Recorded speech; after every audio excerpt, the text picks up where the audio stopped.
watching Doctor Who. Hi, this is I Should Be Writing number 513. My name is Mer Lafferty, and this is the podcast for wannabe fiction writers. I've moved it to Twitch, and I'm having a lot of fun with it because it allows me to talk to people and get real-life, real-time reactions. Unfortunately, I can't edit, so you all get to see when I get confused and speechless. But I did take notes, and so I'm excited about this episode. Hope everybody's doing well. I believe the new exciting page in the 2020 Advent Calendar of Suck is the fires in California. So I'm hoping that everybody in the who's hearing this now or hearing this later, I hope you're all okay. People are checking in on the Discord, and I appreciate that because I think about you guys, and there's a lot of people from a lot of different places there. It's a lot of fun. I'm going to say a lot again. Sound like the president. Kill me now. So, yes, I have a new follower. I'm trying to keep up with that. Thank you for following Dogzaddy. I don't need to talk about the inside baseball of everything I'm trying to do to set Twitch up every time. There's a lot of crap. So, but I'll just tell you, it's still a work in progress. So for me, work is going very well on the book. I think I told you this last time. I finished Act 2, which was a big step. And now I'm just getting into the one person blown out an airlock, another one hit in the head with a concussion, another one lost. And something very, very creepy is going on in one of the other rooms. I'll go behind the planet now. That's neat. Sorry. I've got an ossuary underneath the space station at the bottom levels, and it's more of a place to rest instead of a burial ground. I'm drinking citron green tea from Adagio Teas. I like them very much, and I don't have any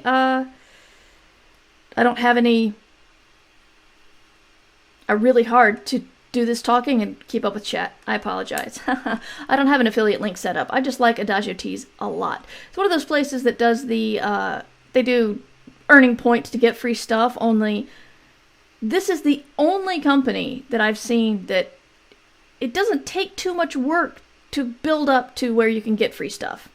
Like everything else is like, oh, you got 5,000 points. Unfortunately, you'll need 35,000 in order to get a little tchotchke. No, they actually do reward their people very well, and you can earn points for stuff. Not only reviewing teas, but also talking about them on social media. That was a commercial Adagio Teas.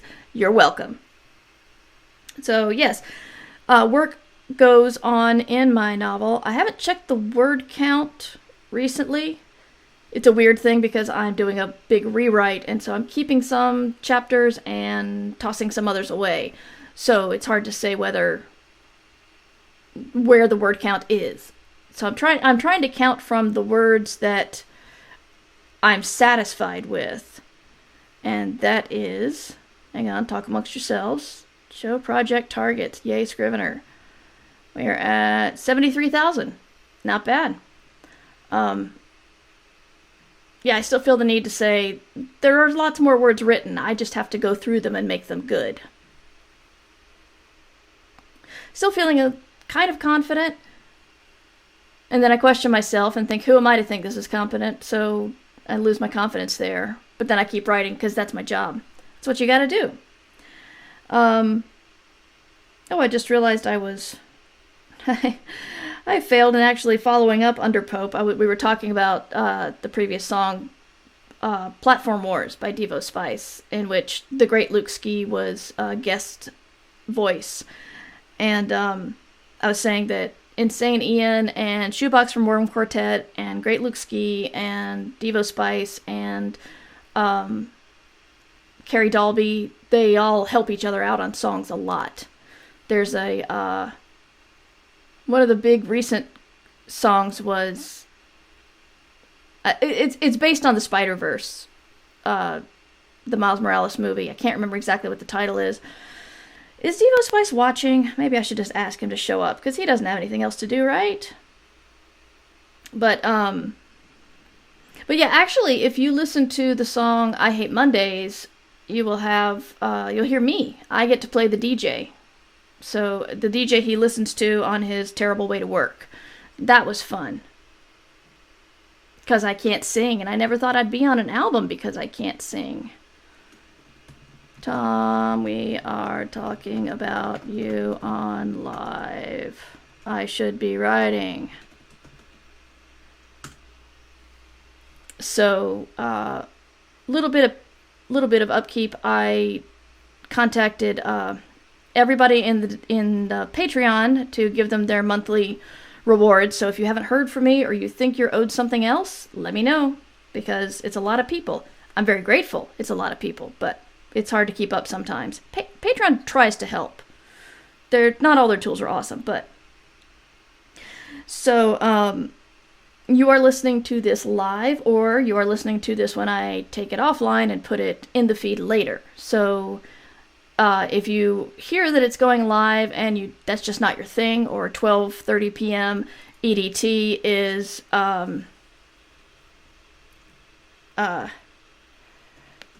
he didn't get a notification that I was on. So if it's not your thing, or you're not around at this time, then just download it off the website as usual. Nothing's changing there. Well, that sucks. My alerts apparently aren't going out, or at least didn't go out to Tom. But, so let's talk. We want to talk about stuff. Dang it, I forgot to prepare something. One thing I wanted to do with the video is show you the new books that come in, because a lot of publicists send me books, and this isn't really a review show, and I haven't done a whole lot of interviews lately, like in a year. So I get these books, and they're pretty, and I don't do anything with them, so I figure I should probably start showing you the books.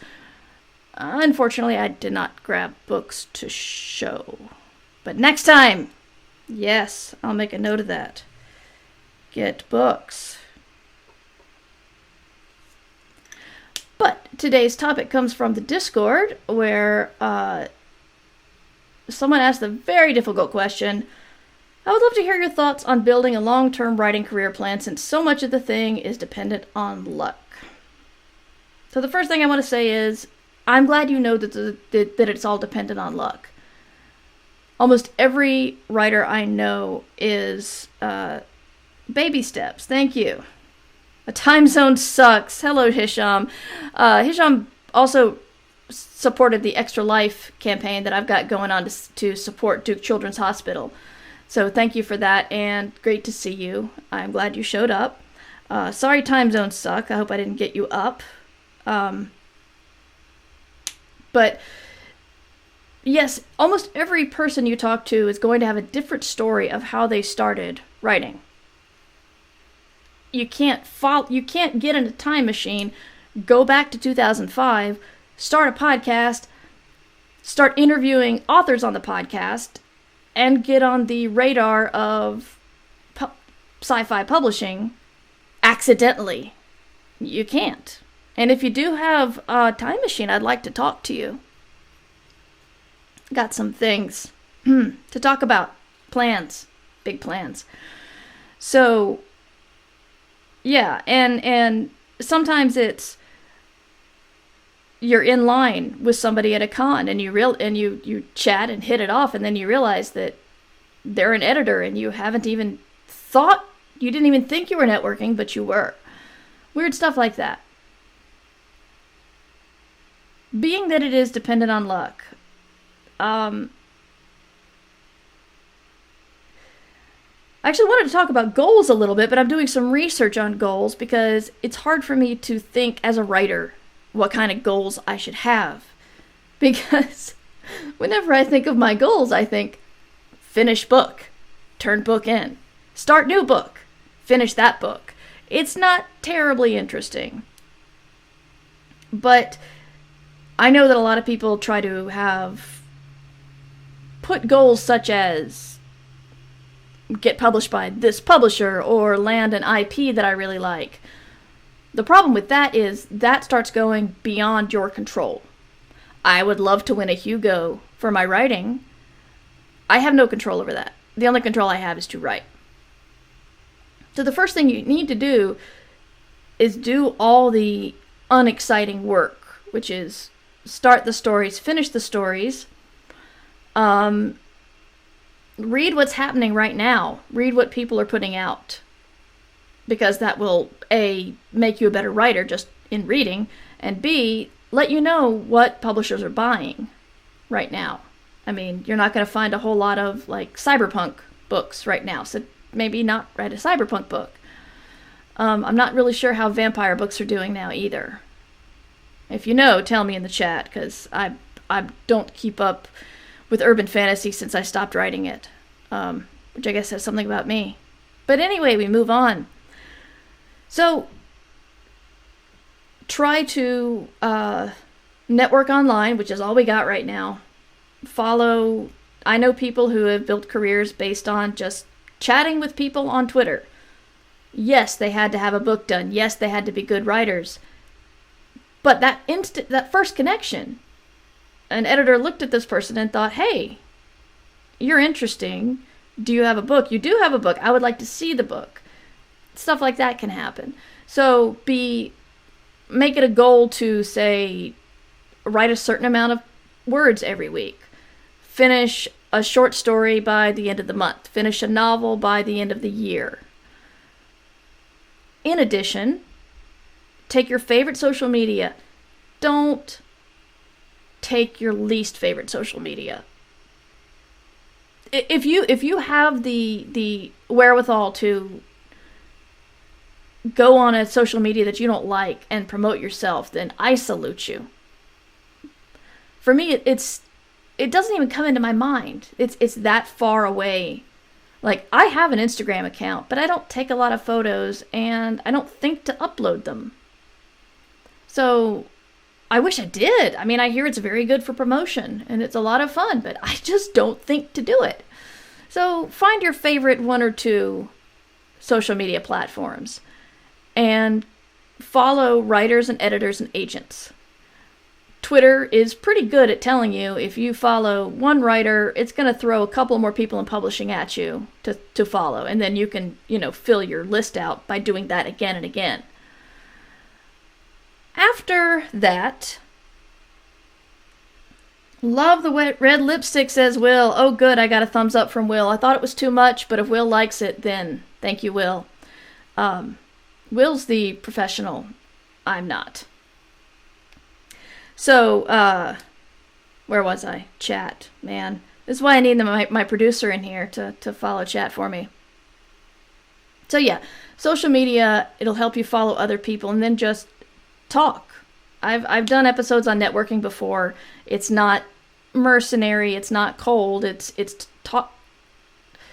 basically talking to other people about similar interests that you have, but you're also the same on the same professional level and could conceive working together because of your shared interests. That's a lot of words, but I just came up with that on the spot. So I'm basically saying you don't go up to somebody that you can't stand and start schmoozing them. So after that, you can't say, I want an agent by June. You can say, I will query X number of agents by June. So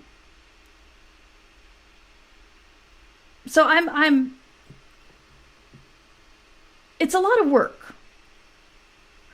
And I'm having to remember that because I'm finally, this month, I'm coming out of the doldrums and despair that I've felt all year.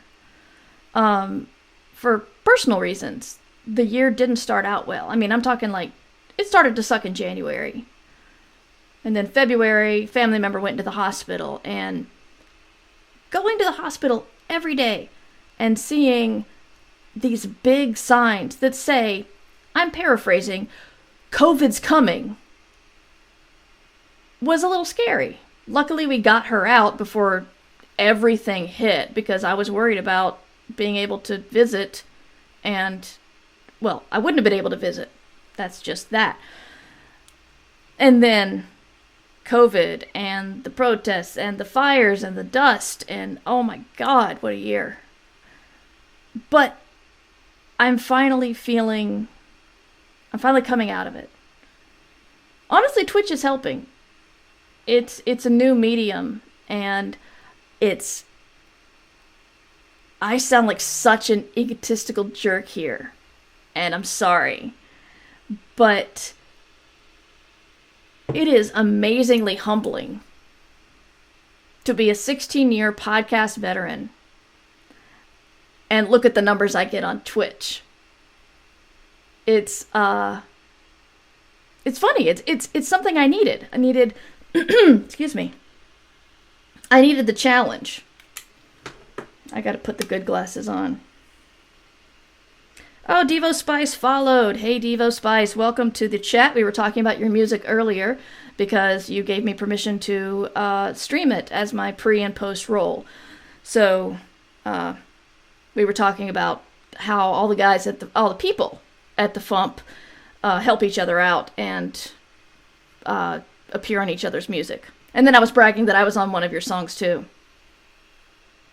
Oh, the email notification finally came in. Good. So,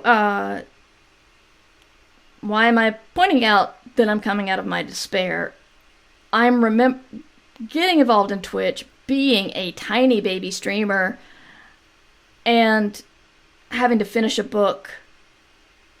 It's reminding me of all the work that you have to do to build a creative career. And it's not work that's writing. And it's not work that's streaming. There's a lot of other work. And that is the hardest stuff to do when you're feeling down in the dumps like I've been feeling all year. And I'm remembering very much how important it is to stay up to date with social media. If, on one hand, I know that my social media has been, I've been away and my promotional tweets are sort of the only ones going up. On the other hand, my promotional tweets are written by somebody who's quite amusing and very entertaining and doing a great job. So at least people seem to be amused by, I don't have any books about dinosaurs, but if you support my Patreon, I might write one. Things like that. I need to check in every once in a while and make sure she's not making any promises I can't keep. But, so I'm remembering that there are things I can't control. I can't control whether my editor will like this book I'm writing. But I can control writing it and finishing it and turning it in. And I can control promoting myself so people don't forget about me, because it's been a while since I've had a book out. It was, I guess, Minecraft came out last year? I can't even remember. But it's been a much longer time since I've had an original book out. So I'm having to keep up with all of that. And those are things I can control. I can't control how many people are watching me on Twitch. I can control promoting myself, trying to improve my sound and my video and whatever the hell's wrong with my chroma key back here. And it's probably lighting. Anyway. So, when it comes to building a long-term writing career, you've got to focus on what you can control. I'm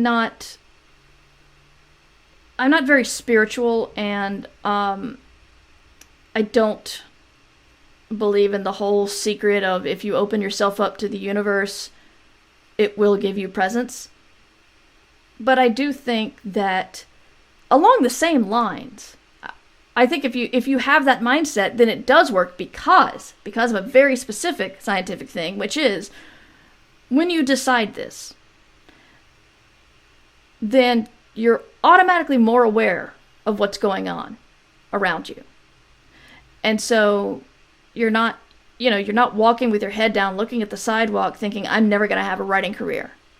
You're sitting up and you're thinking, I'm looking at everything around me.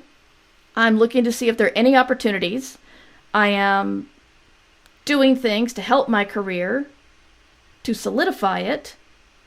My metaphor's falling apart because I don't know what you're doing as you're walking down the sidewalk while helping your career. But basically, when you're not open to things, to use those concepts, you're just looking down and focusing on your feet. But if you're open to things, that means you're just more aware. And that means that you'll see an agent who tweets out a question about cooking sausages. And you think, I've cooked sausages. I will answer this agent's question. And then you guys talk. And then maybe a couple of days later, you talk about something else. And then you follow up and ask how the sausages went. I don't know why I chose sausages. And then, because you're doing that, you become friendly. And then when it's time to query agents, you know who's at the top of your list. Hopefully they represent the kind of books you write. That's important. But still, you'll know because you were aware and you were doing your part of the job on your career, which is connecting and marketing yourself. And I hate how that sounds. It always sounds so mercenary, but it's the truth. It's writers are often friends with each other because we go to the same events and we have a lot in common. That could also be called networking. But we do it with people we like. So that's what makes it work. So no, you can't control the luck part. You can't control the decisions other people make about representing you or giving you a book deal or giving you a Star Wars book or a Star Trek book. You can control what you write, how often you write, how you interact with people, and when you're willing to take a chance and attempt something new. I mean, like, if you see a short story call, an anthology call for a certain kind of story that you've either already written or you think you can write, go for it. It's just, I'm talking about it like this because I've felt so bad lately that I have to remind myself that this is also part of the job, and it's a fun part. It's work a lot, but it is fun because it lets you connect with people, which I suppose if you're an introvert, you're fine right now, but a lot of people need that interaction. I think that's also why I'm doing Twitch, because it's a new interaction with people. So, yeah, that's how you put your long-term writing career. You think, I want to write as many books in a year. I want to be active on these social medias. I want to look into opportunities that I may not have gone for. I saw a friend of mine.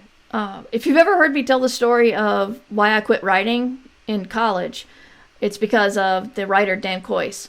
And it's not his fault. He's a delightful person, and I've always thought so.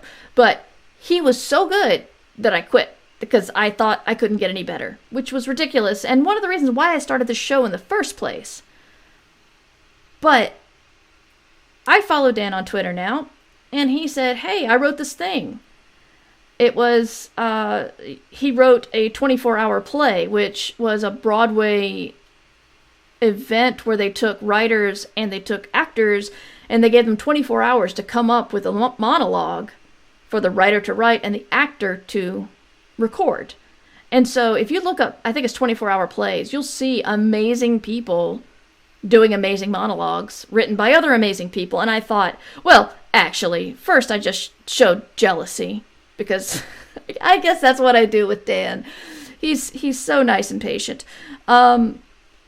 But he DM'd me and he's like, all I did was go up to the guy who runs this and say, do you need any more writers? So you can do that. And I did. And I never heard from the guy. But I feel good that I actually... That's something I've never done before. I've never, like, written a monologue for someone else to act out. But it sounded so cool that I wanted to do it. And I don't even regret not getting it. But I bet I would have regretted not going for it. I'm happy with what because I did my part. I did everything I could. And I didn't get it. And we move on. The chat is very quiet right now. I would like to do some Q&A, live Q&A near the end. So if you guys have any questions, please put them in the chat, because that helps me out a lot. Because then otherwise I just have to make up questions. I don't think I make up questions. I will check my... Nope, those are Ditch Diggers questions. So,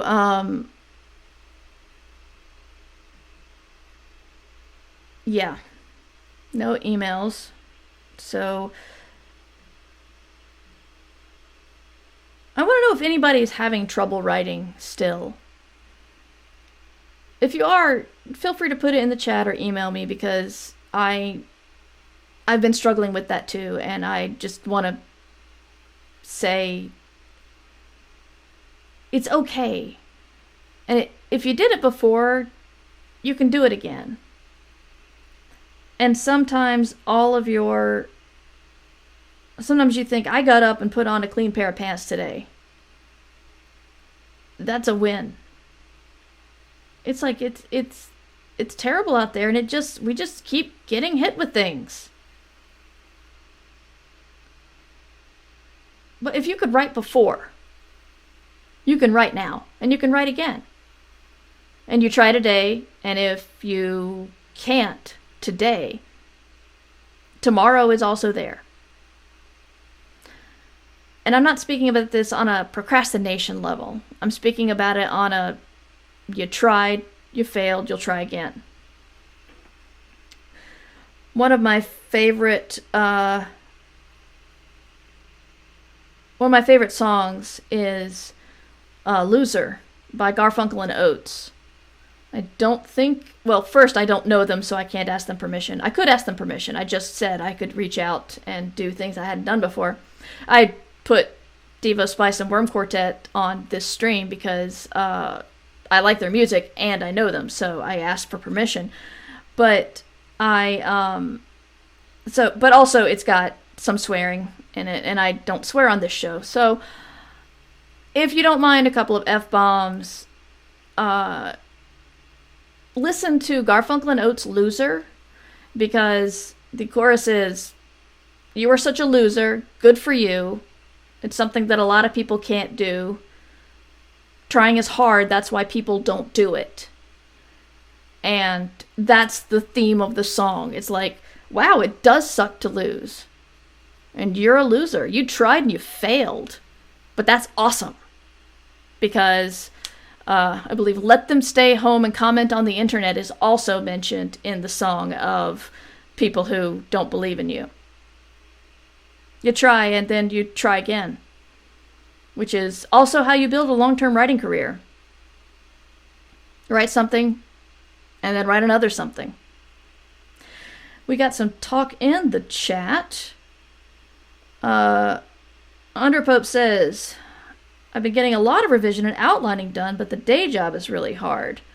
I don't know what you do for a day job, Underpope, and I'm sorry, but I'm really glad that your creative life is sounding pretty rich. And that's great right now. People are... I'm still a little jealous, although like I said, I have been more creative lately and more productive, but I'm still a little jealous of people who can just do the make amazing things and throw them out. I was looking for Ben H. Winter's books today on Audible because I hadn't read the third Last Policeman book, and I couldn't remember what it was called, so I was searching for it, and he put out a collection of short stories in April about quarantine. I haven't looked into it, but it's 3 stories about being in, like, murder mystery solved in quarantine. And I'm like, how? April, I was still in a fetal position. But that was amazing. I think it's called either Inside Job or Inner Voice, but the author is Ben H. Winters if you want to check it out. But yeah, just people who are making amazing things right now, I'm in awe of. So keep it up, Underpope. Shell says, definitely having trouble with writing between personal emergencies and the world in general. Yeah, that's tough. I've spoken to you a lot, and I know some of the things you're dealing with, and that's... Yeah, it's rough, but I think the most important thing right now is self-care, because you're caring for a lot of people and you're caring for your job. So try to make a space to care for yourself and maybe put some writing or some outlining or just reading for pleasure in that space. Because if you're not writing now, try to read, and that might help your creative engine get moving again.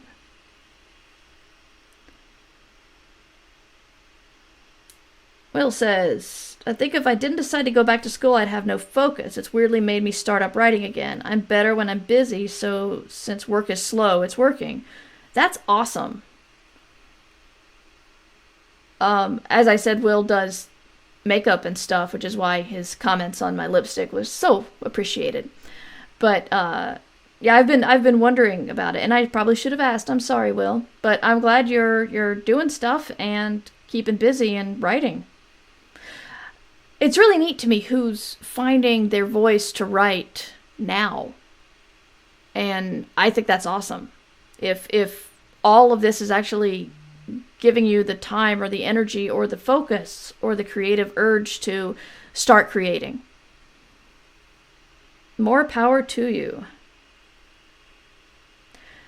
Cheryl says, I'm a year behind schedule and I'm working on not beating myself up on it. It's not something I'm good at. Beating yourself up does not work. I've tried it. Beating yourself up only makes you feel worse. If you don't accomplish something, you already feel bad.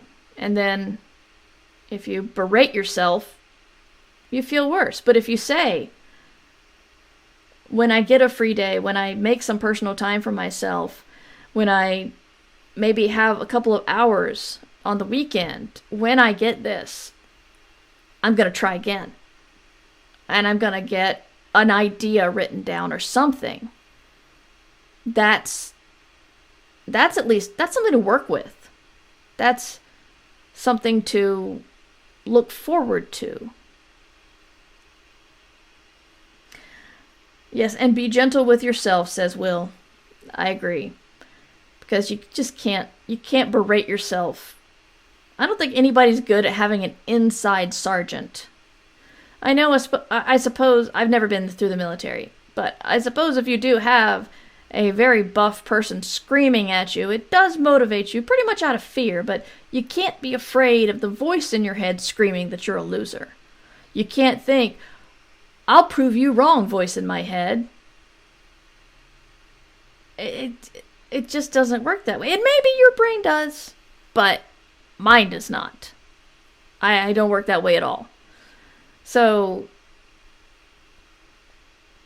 if you are beating yourself up, just remind yourself that the person who says you're a loser is also part of you and also saying that they're a loser. So maybe be kind to that voice.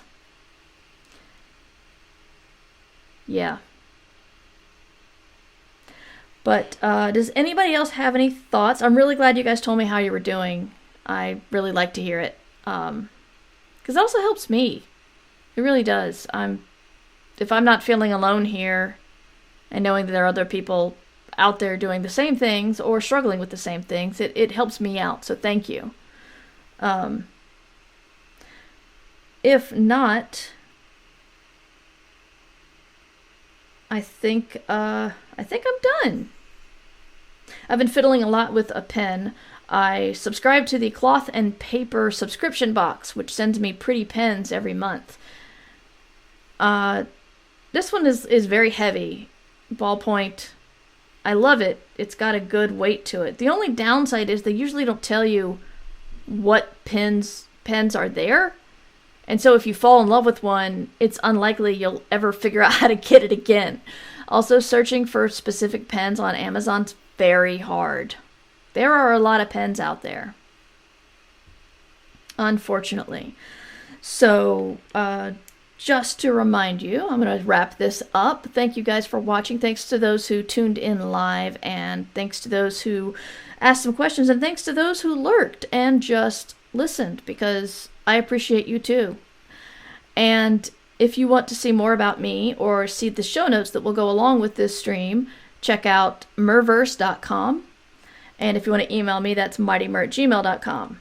I'm also Mighty Mur on Twitter and twitch.tv. And as I said, I'm not on Instagram very often, so I probably shouldn't say that one until I start putting things on it. Be kind to yourself. Remember that tomorrow you get a new chance if today didn't work out. When it comes to your goals, make sure every single goal is something that you can control. And then control it. And thank you all very much. Keep it up. Wear your mask. And you should be writing.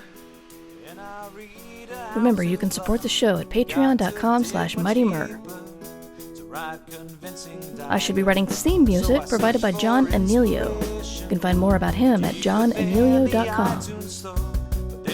This podcast is distributed under a Creative Commons Attribution Share-alike license.